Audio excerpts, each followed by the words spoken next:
अरे यार, IPL 2025च्या last 3 league matches राहिलेल्या आहेत. लीग मॅचेसचा लास्ट वीक चालू आहे, पण अजूनही टॉप 2 टीम कोणत्या आहेत हे कळालेलं नाही.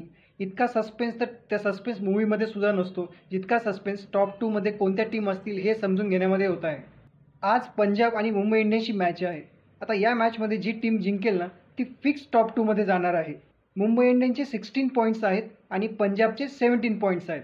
समजा आज जर मुंबई इंडियन्स मॅच जिंकली तर मुंबई इंडियन्सचे 18 पॉईंट्स होतील आणि त्यांचा जो नेट रन रेट आहे तो सुद्धा चांगला आहे, त्याच्यामुळे ते टॉपला जातील. जे गुजरात टायटन्सचे 18 पॉईंट्स आहेत ते गुजरात टायटन्सच्या वरती जातील नेट रन रेटमुळे. त्याच्यामुळे ते टॉप 2 मध्ये फिक्स असतील. आणि समजा आज मुंबई इंडियन्स हरली, पंजाब जर जिंकली तर पंजाबचे 19 पॉईंट्स होतील, 19 पॉईंट्स. आणि 19 पॉईंट्स बाकी दुसऱ्या कोणत्याच टीमचे होऊ शकत नाहीत. RCBचे होऊ शकतात जर ते जिंकले तर. त्याच्यामुळे पंजाबसुद्धा टॉप 2 मध्ये मग फिक्स पोहोचून जाईल. तुम्ही कोणत्या टीमला सपोर्ट करत आहात? मुंबई इंडियन्सला करत आहात की पंजाबला करत आहात? कमेंटमध्ये नक्की सांगा.